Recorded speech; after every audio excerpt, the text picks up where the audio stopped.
भगवान शिव कहते हैं कि ये 7 बातें किसी को नहीं बतानी चाहिए।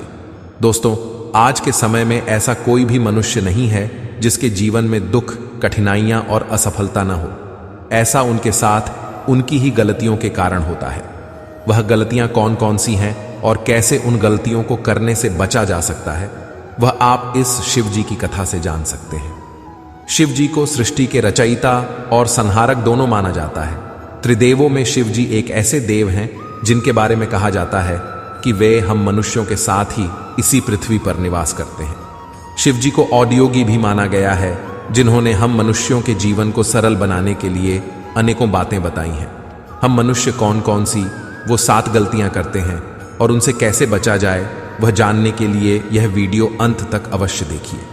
परंतु वीडियो में आगे बढ़ने से पहले हमारे नए दर्शक चैनल को सब्सक्राइब करके बेल आइकन दबाना ना भूलें। दोस्तों, एक बार की बात है, भगवान शिव जी अपनी अर्धांगिनी माता पार्वती के साथ पृथ्वी भ्रमण के लिए निकलते हैं। पृथ्वी भ्रमण के दौरान उन्हें अमीर चंद नाम का एक व्यक्ति दिखाई पड़ता है जो बहुत ही दुखी और उदास था, जिसे देखकर मां पार्वती के मन में उसके दुख और उदासी का कारण जानने की उत्सुकता उत्पन्न हुई और वे शिव जी से प्रश्न करती हैं, हे प्रभु, वह व्यक्ति इतना दुखी और उदास क्यों है? उसके दुख और उदासी का क्या कारण है? तब शिव जी पार्वती जी की बातों का उत्तर देते हुए उनसे कहते हैं, हे देवी, जो भी मनुष्य अपने जीवन में 7 गलतियां करता है वह सदैव दुखी और उदास रहता है। अतः जो भी मनुष्य अपने जीवन में दुख तथा परेशानियों से बचना चाहता है तो उसे इन 7 बातों को अपने जीवन में अच्छी तरह आत्मसात करना होगा।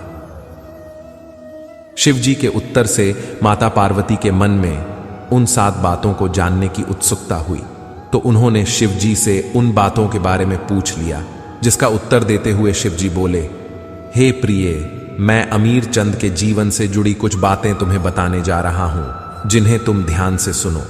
परंतु उससे पहले मैं तुम्हें एक बात बताता हूं कि सदा ही यह बोला जाता है कि धीरे बोलो, कोई सुन ना ले। परंतु कोई भी इस बात को अपने जीवन में नहीं उतारता और वह अपने जीवन का गहरा से गहरा राज भी किसी न किसी व्यक्ति से बता ही देता है, जो सदा ही उसके परिवार में अशांति तथा परेशानियों का कारण बनता है। मनुष्य इस बात को माने या ना माने, परंतु वह अपनी परेशानियां तथा दुखों का कारण स्वयं ही होता है।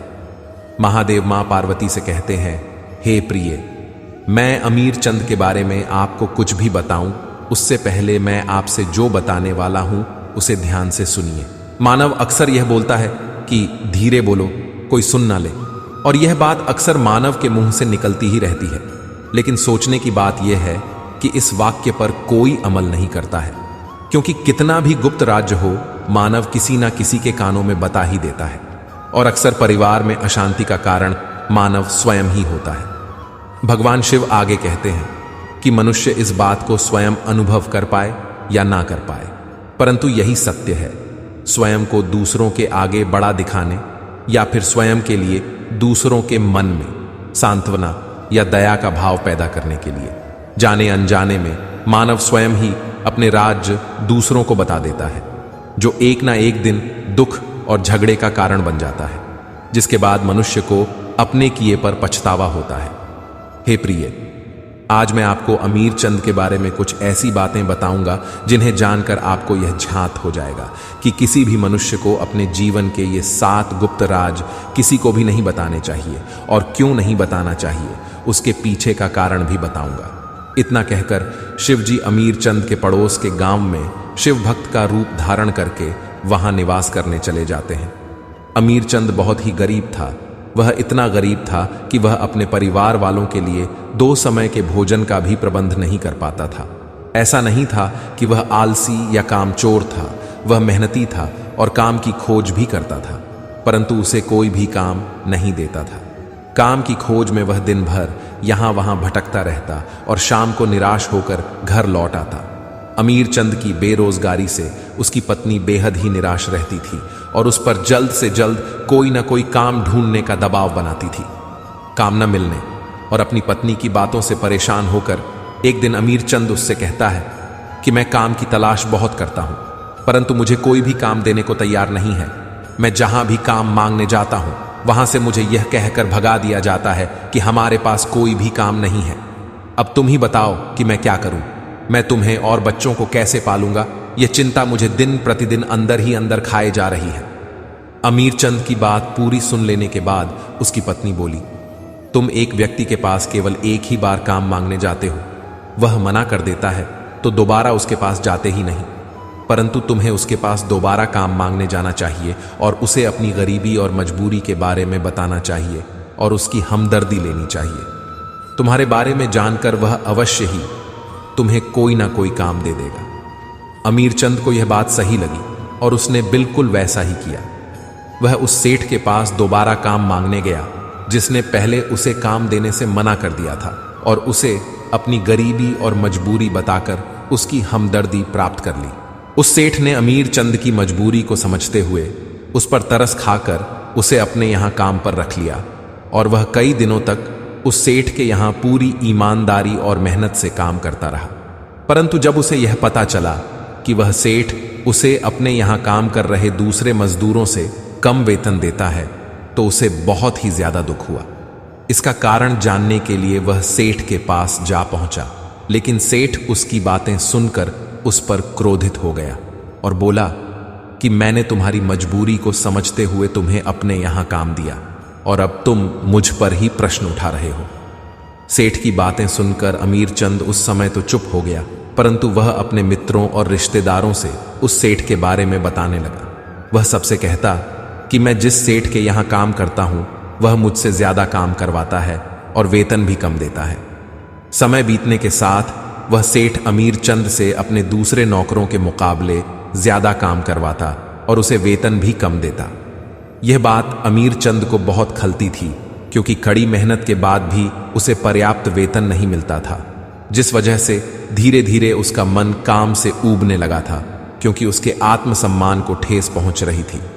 अपना आत्मसम्मान बचाने के लिए अमीर चंद ने एक दिन उस सेठ के यहां से काम छोड़ दिया और घर बैठ गया, जिस कारण कुछ ही दिनों में उसकी पूरी जमा पूंजी खर्च हो गई और वह पहले जैसा गरीब हो गया।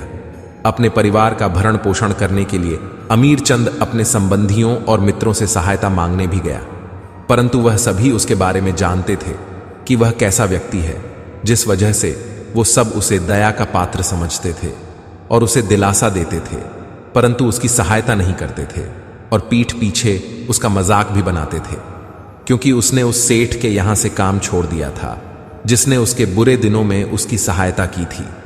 उन्हें लगता था कि अमीर चंद बेरोजगार है, अगर हम इसे पैसा दे देंगे तो फिर किस प्रकार से यह हमारा पैसा वापस करेगा, इसके पास तो कोई काम भी नहीं है। अपने किसी भी संबंधी और मित्र से सहायता न मिलने के कारण उसे यह बात समझ में आ गई कि जो मित्र और संबंधी उसका अपना होने का दिखावा करते थे वो कोई भी उसका अपना नहीं था, बल्कि वो तो उसे दया का पात्र समझते थे। परेशानियों के कारण अमीर चंद दिन प्रतिदिन तनावग्रस्त रहने लगा। तभी उसे पता चला कि पड़ोस के गांव में एक शिव भक्त आया हुआ है और वह अपनी परेशानियों का हल जानने के लिए तुरंत उनके पास जा पहुंचा और उनके आगे नतमस्तक होकर उनसे अपनी सभी परेशानियों के बारे में बता दिया। अमीर चंद की सभी परेशानियों के बारे में जानकर वो शिव भक्त, जो कि स्वयं शिवजी ही थे, बोले, शिष्य, तुम्हारे जीवन में जितनी भी परेशानियां हैं उनका कारण स्वयं तुम ही हो। यदि तुम विवेक से काम करते तो इनमें से एक भी समस्या तुम्हारे चित्त को दुखी नहीं कर सकती थी। तुमने स्वयं ही अपने अविवेक और मूर्खता के कारण स्वयं के जीवन को दुख और परेशानियों से भर लिया। मैं तुमसे ऐसी 7 बातें बताने जा रहा हूं जिन्हें तुम अपने जीवन में आत्मसात कर लेना, जिससे तुम सदा ही दुख और परेशानियों से बचे रहोगे। पहली बात है, कभी भी अपने जीवन की परेशानी और दुखों के बारे में किसी को नहीं बताना, क्योंकि ऐसा करके तुम दूसरों की दया के पात्र बन जाओगे और हो सकता है दया करके वह तुम्हारी सहायता भी कर दे, परंतु आगे चलकर वह तुम्हारा फायदा उठाने से नहीं चुकेगा और तुम्हारा उपहास भी करेगा।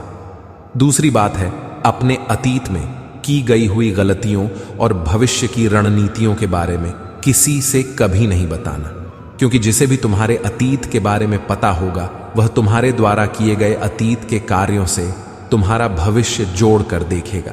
तीसरी बात है, अपने घर की बातों को किसी बाहरी व्यक्ति से नहीं बताना चाहिए। ऐसा करने से उस बाहरी व्यक्ति को घर में घुसपैठ करने का मौका मिल जाता है और वह आपका फायदा उठाने से कभी नहीं चूकेगा। पति पत्नी, माता पिता, भाई बहन के बीच के छोटे मोटे झगड़ों और लड़ाई के बारे में कभी भी किसी बाहरी व्यक्ति से नहीं बताना चाहिए। ऐसा करने से छोटे मोटे झगड़े और ज्यादा बड़े हो जाते हैं। चौथी बात है जो किसी को नहीं बताने चाहिए, वह स्वयं की आमदनी। यदि आपकी आय कम है तो हो सकता है आवश्यकता पड़ने पर आपके सगे संबंधी एक बार आपकी सहायता कर भी दे, परंतु सदा सदा के लिए आप उनकी दया और मजाक के पात्र बन जाएंगे। पांचवी बात है जो किसी से नहीं बतानी चाहिए, वह है स्वयं की कमजोरी और ताकत। जिस किसी को भी आपकी कमजोरी के बारे में पता होगा वह अवश्य उनका फायदा उठाएगा, और यदि ताकत के बारे में भी पता होगा तो वह उसका तोड़ अवश्य ढूंढेगा। दोनों ही अवस्थाओं में आपको नुकसान ही होगा। छठी बात है जो किसी को नहीं बतानी, वह है अपने मित्र और शत्रु के बारे में। ऐसा करके आप अपने शत्रुओं को अपने विरुद्ध शक्तिशाली बनाएंगे, क्योंकि वह आपके मित्रों को अपने करीब लाकर उनका इस्तेमाल आपके विरुद्ध करेगा और आपके शत्रुओं को बड़ी ही सरलता से आपके विरुद्ध इस्तेमाल करेगा। सातवीं और आखिरी बात है अपने द्वारा किए गए दान और पुण्य के बारे में किसी से नहीं बताना चाहिए। ऐसा करने से आपके अंदर अहंकार निर्मित होगा जो आपके विनाश का कारण बनेगा।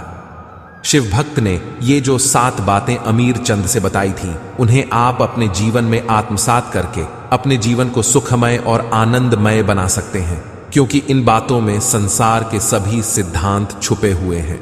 इस प्रकार माता पार्वती को अमीर चंद की निराशा के कारण का पता चला, और इसी प्रकार से इस संसार के अनेक मनुष्य भी निराश हैं, जो शिव जी द्वारा बताई गई इन 7 बातों को अपने जीवन में उतार कर अपनी निराशा और परेशानियों से छुटकारा पा सकते हैं।